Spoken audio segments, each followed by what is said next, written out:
3장 31절 말씀인데, 이건 바로 예수님의 정체성에 대해서 이야기를 해주고 있는 아주 귀중한 구절이 되겠는데요. 위로부터 오시는 이는 만물 위에 계시고 땅에서 난 이는 땅에 속하여 땅에 속한 것을 말하느니라. 하늘로부터 오시는 이는 만물 위에 계시나니. 여기에서 이제 우리가 볼 수 있는 것은 지금 주님께서는 땅에 속해 있는 우리와 같은 사람이 아니라 같은 육신을 입고 있음에도 불구하고 그분은 위로부터 오신 분이다라는 것을 암시하고 있는 부분이 되겠습니다. 그리고 이제 그 제일 마지막에 가서 42절에서는 어떤 이야기를 하게 되냐면, 그 여자에게 말하되 이제 우리가 믿는 것은 네 말로 인함이 아니니 이는 우리가 친히 듣고 그가 참으로 세상의 구주인 줄 알미라 하였더라. 이렇게 얘기를 하고 있습니다. 여기 이제 어떤 관계를 가지고 있냐면, 그 사이에 있는 내용들은 우리가 지금 같이 읽었으니까 그 부분을 좀 이따 살펴보기로 하고, 우선 요 앞뒤에 있는 상황을 한번 들여다본다면, 앞부분에서는 요한의 제자들이 요한에게 가서 좀 이의를 제기하고 있죠. 요한이 그때는 예수님보다 많이 알려져 있었기 때문에. 근데 예수라는 자가 요한이신 당신보다 더 사람들이 크다 합니다. 이렇게 얘기를 자꾸 하는 거예요. 그랬더니 이제 그 요한, 세례 요한께서 뭐라고 얘기를 하시냐면, 이제 나는 쇠하여야 되겠고, 그리고 이제 그 새로 오실 분은 더 흥하여야 할 것이다. 이런 이야기를 하시고 난 이후에 바로 그 분에 대해서 정체성을 얘기를 해주고 있는 거죠. 그리고 나서는 이제 주님께서 지나가는 길이 사마리아라고 하는 지역을 지나가시게 되는 거예요. 근데 이 지역은 우리가 지금 현대 상황에서 이야기를 하자면 아주 좀 사악한 곳? 그러니까 구약시대로 말하면 소돔과 고모라? 하나님의 백성들이 살고 있음에도 불구하고 하나님을 믿는다 하면서 하나님이 믿으라고 하는 방법대로 믿지 않는 곳. 그러니까 일반적으로 아예 하나님을 모르시는 곳보다 더 사악하다고 볼 수가 있죠. 왜냐하면 하나님의 명을 거역하고 자신들이 믿고 싶은 방법대로 믿고 있기 때문에 그렇습니다. 그리고 이 사마리아라고 하는 지역이 바로 앞에 그리심산이라는 곳이 있어요. 그래서 그 그리심산에서 그들은 예배를 드립니다. 일정하게. 아주 신실하죠. 그리고 예수님에 대해서 이 여인이 중간에 우리들한테 보여줬었던 것처럼 예수 그리스도라는 그 메시아께서 오실 것이다라는 그 상황에 대해서도 알고 있어요. 근데 이 여인은 어떤 여인이냐면, 그러한 이단이라고 할 수 있을 만한 그 종족들의 하나님을 섬기는 그 사람들 중에서도 남들이 물 들어갈 때 같이 나올 수 없는 여인이에요. 그러니까 그들 중에서도 약간 천대를 받는 사람이라고 볼 수가 있는 거죠. 그러니까 자신의 입장을 떳떳하게 내세우기보다는 남들의 눈을 피해서 다니는 여인이었는데, 그 여인이 피해서 온 시간이 바로 이제 6시쯤이다 이렇게 얘기를 하는데, 일반적으로 그 중동 지방에서 이 시각을 얘기할 땐 해가 뜨고 나서 6시간 정도 흐른 뒤를 이제 제6시쯤이다 라고 이야기를 하기도 하고, 우리들의 기준에서 보는 것처럼 오후 6시쯤 되었을 때를 이제 여름으로 기준으로 잡았을 때, 해가 길 때 오후 6시쯤 이제 왔다 이렇게 보는 견해. 이게 두 가지가 다 이제 어떤 주석책이나 요 부분에 대해서 해석을 하는 쪽은 양쪽을 다 지지하는 부분이 있기 때문에 그 시간이 중요하다기보다는 이 여인이 물을 들어온 것이 남들을 그 눈을 피해서 남들과 함께하지 않는 시간에 왔다라는 것에 우린 주목을 해봐야 되는 거죠. 그리고선 이제 이 주님께서는 지나가다 이 여인에게 물을 한 그릇 달라고 하죠. 그랬더니 이 여인은 곱게 물을 떠주거나 뭐 다른 행동을 하는 것이 아니라 좀 표독스러운 그런 반응이에요. 유대인인 당신이 어떻게 나한테 물을 달라고 하느냐? 이것은 빈정거림이 들어있는 겁니다. 그리고 뒤에 가서 이야기를 할 때 예배를 드리는 장소에 대해서 예루살렘에서 예배를 드려야 한다라고 유대인들은 이야기하지 않느냐라고 이야기를 하는 부분이 등장을 하는데, 그 부분은 유대인들이 그 사마리아인들의 비교를 했을 때 자기들의 성소는 예루살렘이다라고 주장을 하고 있으나, 이제 북이스라엘과 남이스라엘이 갈라졌을 때 예루살렘에 가서 예배드리는 것을 방해한 북이스라엘의 왕이 그곳에다 산당을 짓게 되죠. 그래서 북이스라엘이 예루살렘이 아닌 곳에서 예배를 드리던 습관, 그러니까 하나님이 주신 예배의 방법을 어겼었던 것에 대한 비아냥거림이 거기에 포함되어 있는 겁니다. 그러니까 너네들은 정통적인 어떤 하나님의 백성이라고 이야기를 하고 있고, 너희들은 우리들이 사마리아인이라고 해서 무시를 하고 있지만, 사실 보면 너희들은 그 예루살렘이라는 곳에서 예배를 드린다고 하지만 그것을 지키지 않았지 않느냐라고 하는 것을 이제 비아냥거리고 있는 거죠. 하지만 우리는 그리심산이라고 하는 곳에서 그곳을 성소로 여기고 그곳에서 일정하게 예배를 드리고 있다. 그리고 내가 메시아에 대한 소식을 이렇게 알고 있다라고 이야기하는 것을 이야기를 하고 있어요. 그 이야기를 듣는데 10절에서 그 여인의 이야기를 듣고 나신 주님께서 뭐라고 얘기를 하시냐면 그라고 이야기를 하십니다. 오실 메시아에 대해서 자기 자신이시면서 그라고 이야기하는 3인칭으로 이야기를 하세요. 그가 이렇게 얘기를 하세요. 그러니까 내가라고 이야기를 하지 않으시고 그라고 지칭을 하시고 난 이후에 25절에 넘어가게 되면은 그 여인이 이제 목마르지 않을, 앞으로 영원히 목마르지 않을 물을 나에게 주십시오라고 요청을 하니까 그때에서야 이제 주님께서는 그 여인에게 내가 올 그 메시아다라고 얘기를 하시게 되는 거죠. 근데 이제 우리가 또 이 상황 가운데에서도 또 하나 이제 많이 놓쳤던 부분 중에 하나가, 그럼 이 부분이 뭐냐? 주님께서 저는 일종의 우리들이 말하는 전도를 하신 거다라고 이제 보는 시각인데요. 우선 주님께서는 무엇을 이야기하시는 분이냐면 32절에 보면 3장 32절입니다. 3장 32절에서 이야기를 보면 그가 친히 보고 들은 것을 증언하되, 그러니까 그분 와서 이야기하시는 예수님께서는 자기의 상상으로 이야기를 하신다든지, 내가 하나님이란 존재이기 때문에 메시아라는 존재로 왔을 때 어떻게 해야겠다라는 새로운 것을 생성해서 이야기를 만들어서 해주고 있는 부분이 아니라 이미 이곳에 오시기 이전에, 인간의 몸을 입기 이전부터 알고 계셨던 자기 자신의 활약상을 이미 보신 거죠. 그리고 그 활약을 넘어 십자가에 달리시고 다시 살아나시는 것까지 다 이미 보신 바 되었고, 그것을 또 누군가에게 들었던 이야기가 되는 겁니다. 그러한 이야기를 들었던 것을 가지고 내가 다시 얘기를 해주는 존재. 그러니까 뭔가 새로운 것을, 사람으로 와서 새로운 것을 가지고 이야기를 해주는 존재가 아니라 그분께서는 친히 보신 것과 들은 것을 이야기하고 알게 해주시는 존재라는 이야기를 여기에서 하고 있는 거죠.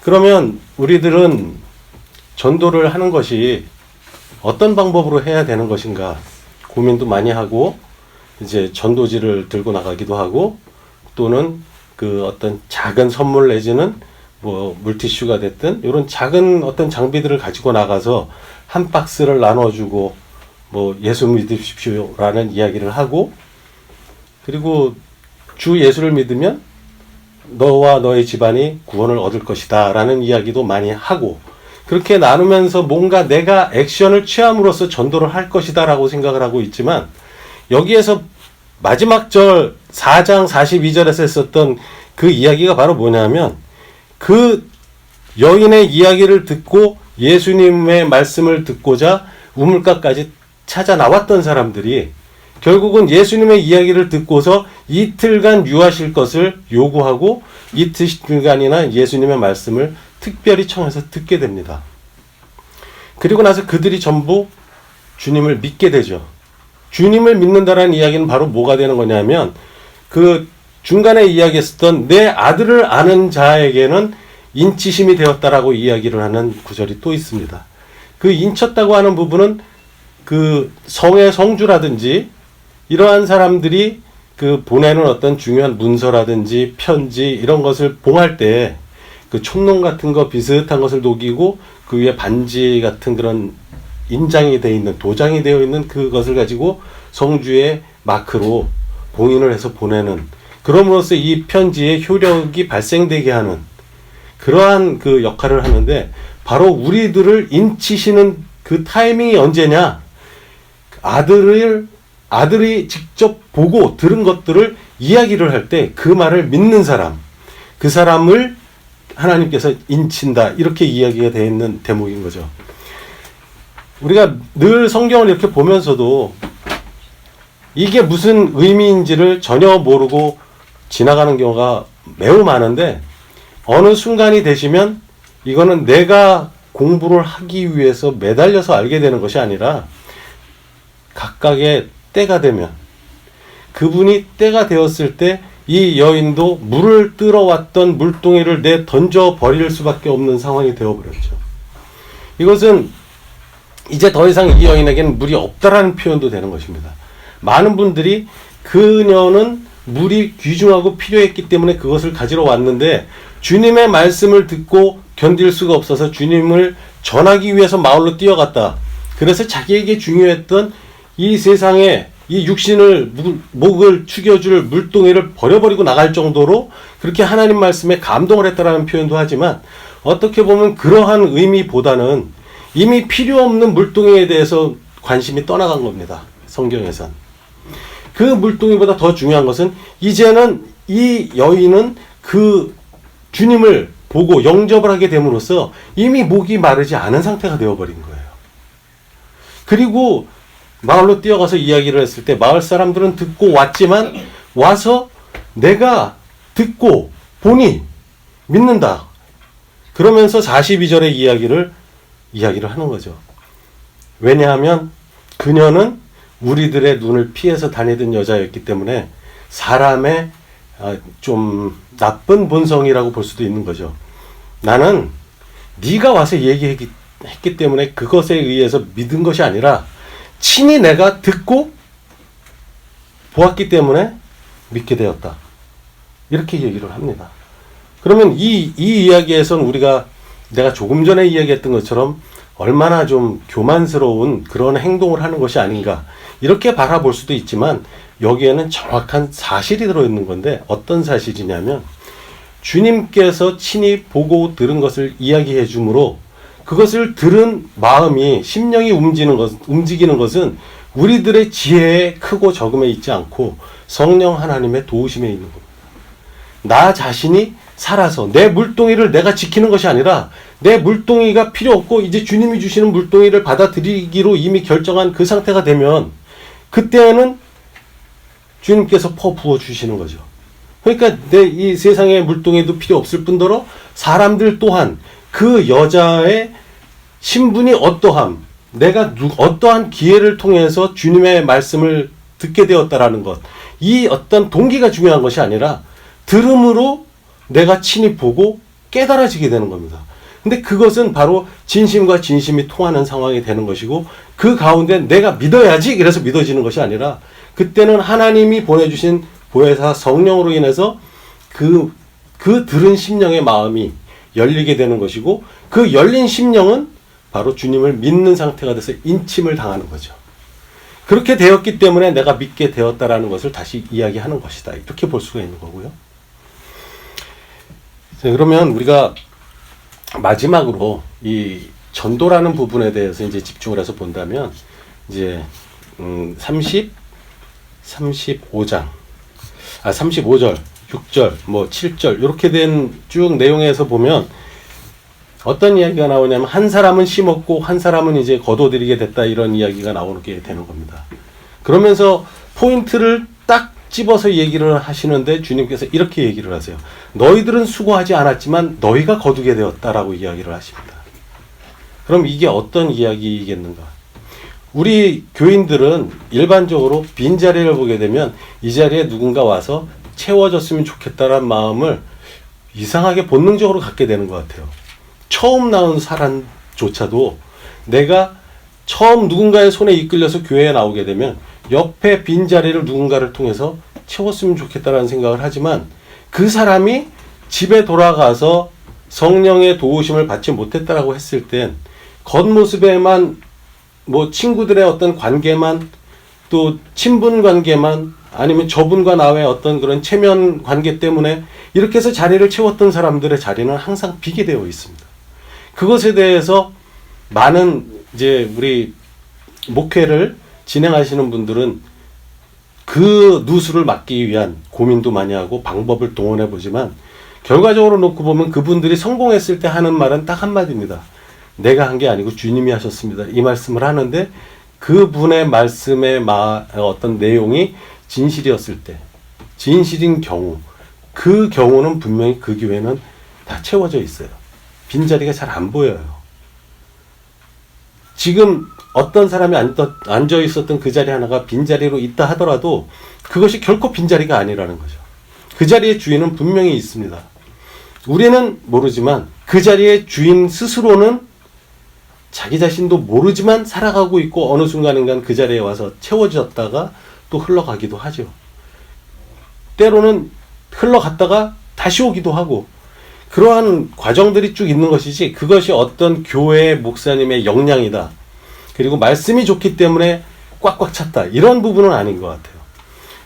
저희가 많은 이 돈도 많고 건물도 크고 비싼 곳에서 그 흔히 말하는 성공한 대형 목회를 하는 그러한 어떤 기업과도 비슷한 웬만한 중소기업보다도 넘어서는 대단한 교회가 있어서 거기에 교인들은 대단할 거라는 생각을 제가 한번 해봤었던 적이 있었어요. 그게 바로 이제 저기 서빙고동 그쪽에 있는 온누리교회라는 이거 이름을 얘기를 해버렸네요. 그 교회인데 주변이 맨 돈 많은 분들이 사시는 아파트 단지가 밀집되어 있고 실제로 그런 분들이 오다 보니까 사회적으로 영향력이 크신 분들이 오시는 경우가 있어요. 그럼 영향력이 있으신 한 분이 옴으로써 주변에 비슷한 그분에게 얼굴 도장을 찍기를 원하는 사람들이 평일을 넘어선 주일까지 그 사람에게 얼굴을 보이기 위해서 교회를 출석을 해요. 그러면 이 사람들은 구원을 받았을까요? 못 받았을까요? 우리는 단호하게 한마디로 말을 합니다. 잘 몰라요. 알 수가 없는 겁니다. 우리는 그런 분들을 이렇게 표현을 하고 난 뒤에는 정죄를 하죠. 세상에 마음을 두고 하나님이라고 하는 말씀을 듣는 말씀의 전에 와서 그것을 오히려 순수하게 사용하지 않는다. 그리고 많은 이단들이 있다. 그 이단들은 내가 믿고 있는 정통 기독교와는 너무 다르기 때문에 저 것들 손가락질을 하게 되고 그렇지만 우리들이 이제부터 가져야 할 마음은 안으로 손가락질을 이제 돌려야 되는 거죠. 내가 무엇을 알고 있는가. 전도를 하러 나갔는데 하루는 운이 너무 좋아서 너무 진지하게 달려들면서 하나님에 대해서 묻는 사람이 있는 거예요. 교회는 왜 나가야 되는 거예요? 그걸 설명을 못하는 분들이 엄청 많아요. 왜 나가냐고 묻는데 나오라고 해놓고서 그냥 나와. 나오면 복받아라고 얘기를 하지만 복이나 그냥 나와는 구체적인 언어가 아니거든요. 세상 사람들은 구체적이지 않으면 절대 마음이 움직이지 않아요. 근데 오늘 사마리아 여인이나 사마리아 여인의 이야기를 듣고 왔었던 사람들은 구체적인 행동을 통해서 변하게 되는 겁니다. 친히 와서 들었고 친히 보았고 친히 알게 되었음으로 해서 마음이 변하게 되는 거죠. 그러니까 하나님의 사람들에 대해서 이미 결정되어 있다라고 얘기하는 것 신학적인 용어이긴 하지만 이미 정해졌다라고 하는 믿는 사람들은 그러한 이야기가 있어요. 저는 그것을 부인하던 사람 중에 하나예요. 어떻게 정해졌으면 교회에 막 나왔는데 열심을 다해서 했는데 뭔가 활동도 많이 하고 했지만 구원을 못 받는다면 이건 뭐야? 이런 생각을 했었거든요. 하지만 그건 우리가 걱정할 부분이 아닌 거예요. 구원에 관련된 것은 내가 구원을 하기 위해서는 나의 구원 없음, 나의 그 구원이 없다라는 얘기는 나에게 믿음이 적다라는 얘기가 또 되는 거죠. 나에게 믿음이 있으면 분명한 구원이 있는데 그 구원에 대한 자신감이 없다, 자신감이 있다, 이 부분은 하나님에게 중요한 것이 아니에요. 하나님의 관점에서 성경은 항상 읽어야 되는 겁니다. 우리가 읽어보고 있는 성경이긴 하지만 사람들의 이야기이기는 하지만 이것은 하나님께서 역사하신 사람들의 이야기예요.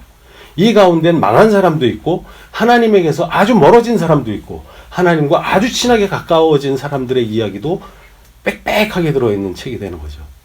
그러니까 우리가 이 성경책을 대할 때 주님을 대하듯 하라는 부분에 대해서조차도 저는 반감을 가졌던 사람 중에 하나예요. 책은 물질에 불과한데 왜 이 책을 하나님처럼 대해야 되는가, 이런 생각에 가지고 있었던 적이 있었는데 지금 이러한 성경들의 내용들을 조금씩 이해를 하게 되니까 이제는 얘기하지 않아도 귀하지 않아요. 그러니까 특별하게 이 책을 귀하게 한다는 것이 어떻게 해야 된다는 것이냐, 책을 귀하게 하는 것은 책장에 잘 쌓아놓는 것이 아니죠. 그리고 멋진 포장을 해서 보관을 하는 게 아니고 금고에 숨겨놓는 게 아니고 책 본연에 자신의 일을 할 수 있게끔 책은 읽혀져야 되는 거예요.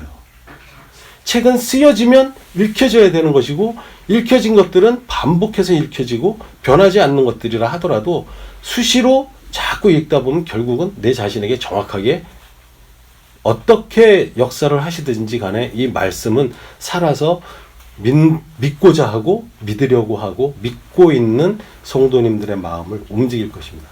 그게 움직여지는 그때에는 이제 다른 우리가 생각지 못한 많은 것들이 변하게 될 것입니다.